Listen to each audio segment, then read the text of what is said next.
آپ کیا سمجھتے ہیں ہوائی جہاز کتنی پیچیدہ مشین ہے؟ نیٹ پہ سرچ کریں، میں تو دیکھتا ہوں ایسی ویڈیوز، بڑا مزہ آتا ہے جب جہاز ایجاد ہو رہے تھے یہ تجربے، پھر جہاز کی مشینری بڑی پیچیدہ ہوتی ہے، تبھی اس کے جو انجینئر ہوتے ہیں ان کی تنخواہیں ٹھیک ٹھاک ہوتی ہیں.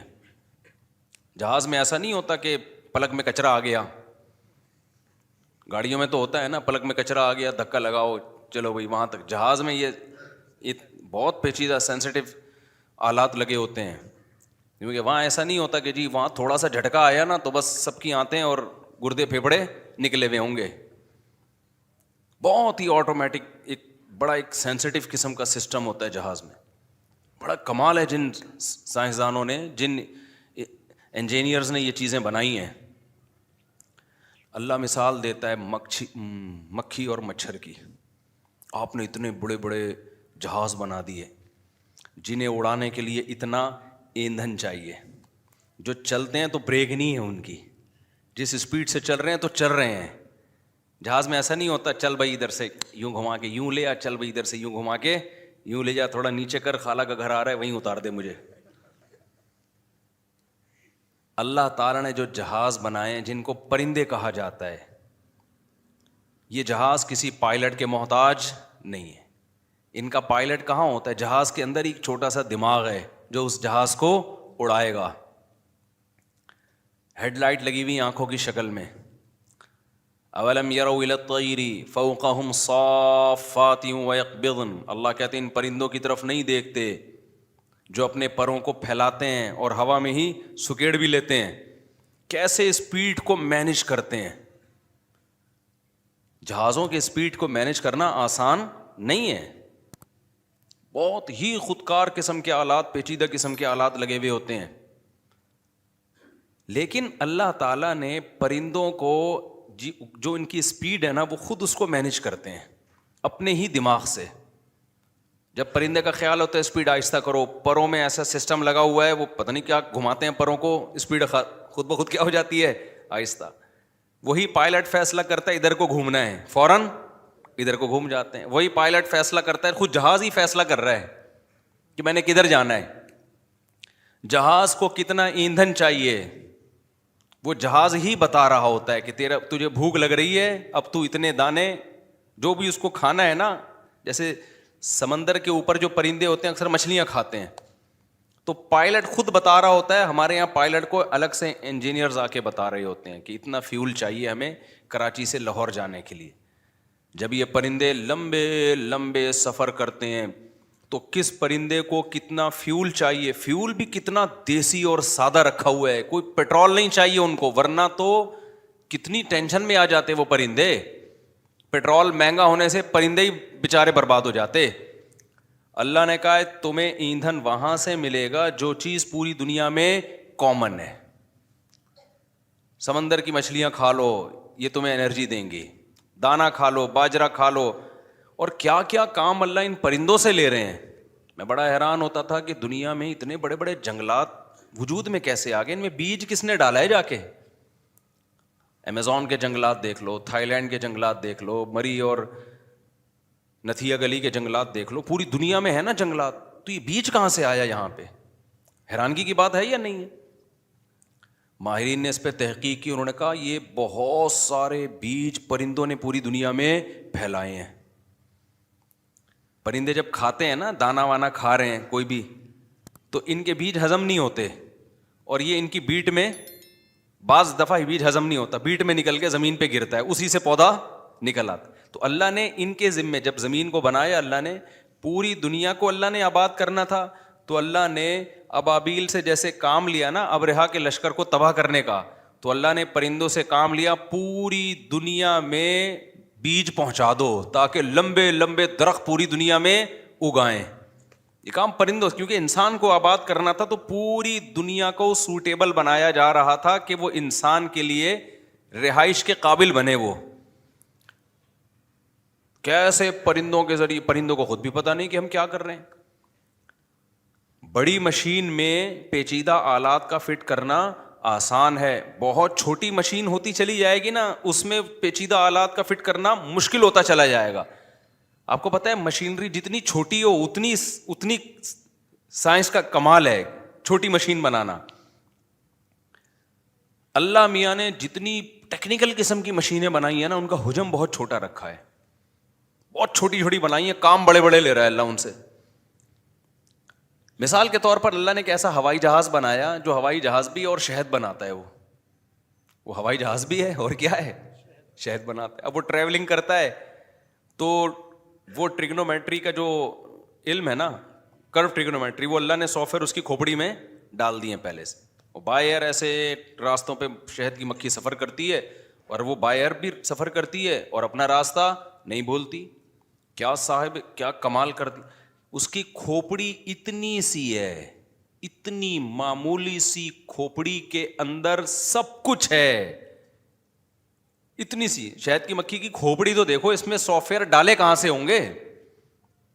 کوئی اتنی سی یو ایس بی آپ کے پاس لے آئے نا کہ اس میں 100 جی بی کا یہ سافٹ ویئر ہے, یہ ڈال دو. آپ بولے گا بھائی پاگل ہو رہا ہے کیا, اس میں تار لگے گی کیسے بھائی.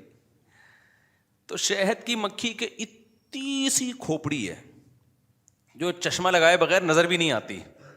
اس چھوٹی سی کھوپڑی کے اندر کیا کمالات ہیں یار, کیا سافٹ ویئر ڈال دیے ہیں. اوحا ربک الی النحل ان اتخذی من الجبال بیوتا ومن الشجر. جہاں سے بھی مکھی اٹھا کے لاؤ گے وہ ایک ہی کام کرنا شروع کر دے گی. آپ شہد کی مکھیوں کا جتھا لا کے یہاں چھوڑ دو, سب سے پہلے وہ سوٹیبل جگہ تلاش کرنا شروع کر دیں گے. ان کا کام, ان میں ایسا کھوپڑی میں چیزیں ڈال دی ہیں کہ آپ جو مرضی کرو, انہوں نے یہی کرنا ہے. جب لا کے چھوڑا ان کے دماغ میں بس ایک ہی چیز سوار ہے, بھوت سوار ہے ان کی کھوپڑی میں کہ یار ہمیں کوئی سوٹیبل جگہ ملے جہاں ہم نے کیا بنانا ہے, چھتا. وہ سب مل کے یہی پروگرام, یہی مشورے, یہی ان کے. ہمارے وزیر اعظم نہیں بن پا رہا اور وہ ایک دن کے اندر اندر پورا پروگرام ان کا سیٹ ہو جاتا ہے. لوگ تو کہہ رہے ہیں مفتی طارق مسعود صاحب کو بنا دو, موقع اچھا ہے, ابھی آپ مجھے بنا دو, 4 شادیاں سب کی پکی انشاءاللہ. بہترین موقع. اب یہ چانس اگر مس کر دیا نا تو ہر دفعہ ایسے چانس نہیں آتے, یہ بتا رہا ہوں میں. اور ڈنڈے مار مار کے, یہ بھی میں نے کہا تھا بیان میں. تو اتنی سی کھوپڑی. خیر, اللہ تعالیٰ کہتے ہیں یہ اللہ کے کمالات ہیں. اللہ کہتے ہیں پہاڑوں میں اتنی عجیب عجیب قسم کے پہاڑ ہیں نا. وغرابیب السود, سیاہ پہاڑ بھی آپ کو ملیں گے, سفید پہاڑ بھی آپ کو ملیں گے. پہاڑوں کو کھودتے چلے جاؤ, خزانے نکلتے چلے جائیں گے. وہ نمک کی کان دیکھی ہے, نمک کے بڑے بڑے پہاڑ. بھائی یہ کیسے بنا, اللہ کو پتا تھا دنیا آباد ہوگی, ان کو نمک کی ضرورت ہوگی. تو اتنے کھیوڑا کی جو کان ہے اتنی بڑی, میں تو گیا ہوں نا اس میں. اوپر ٹرینیں چل رہی ہیں, پھر نیچے اندر اس کے نیچے, یعنی اتنے اپارٹمنٹ ہیں اس پہاڑ کے اوپر بھی پہاڑ کے نیچے بھی. اور پتہ نہیں 500 سال سے کہا جاتا ہے کہ نمک کھود کھود کے انسان نکال رہا ہے, نمک ختم ہونے کا نام نہیں لے رہا. ایسے کھود کھود کے نکال رہے. اتنا نمک کے پہاڑ اللہ نے پیدا کر. کوئلے کی کانیں ہے, مٹی, کوئلہ کیسے بنا دیا اس نے. ٹھیک ہے, سائنسدان تو جو ماہر ارضیات ہیں لاجک بیان کرتے ہیں, ایکچولی وہ پھر آ جاتے ہیں نا, ایکچولی ہوا یہ تھا. بھائی ایکچولی ہوا یہ تھا کہ اللہ نے جب انسان کو رکھنے کا ارادہ کیا تو یہ آٹومیٹیکلی نہیں ہوا. یہ اس کے پیچھے کوئی ہے جو مینجمنٹ کر رہا تھا کہ ان کو کوئلے کی بھی ضرورت پڑے گی, ان کو ڈیزل پٹرول کی بھی ضرورت پڑے گی, آبادی بڑھے گی. اور ایک دور آئے گا, مفتی طارق مسعود صاحب 4 شادیوں میں بیان کر کے آبادی اور بڑھا دیں گے قرآن میں دیکھ کے. تو اللہ میاں نے پہلے ہی سوچا ہوا تھا کہ جب اس بندے کے بیان ہوں گے اور اسپیڈ سے آبادی بڑھے گی تو ان کو کھلانے کے لیے بھی تو کچھ ہو, تو جنگل کی لکڑیاں تو ختم پڑ جائیں گی. تو اللہ میاں نے ڈیزل اور پٹرول کے ذخائر پیدا کر دیے, اللہ نے کوئلے کے ذخائر پیدا کر دیے.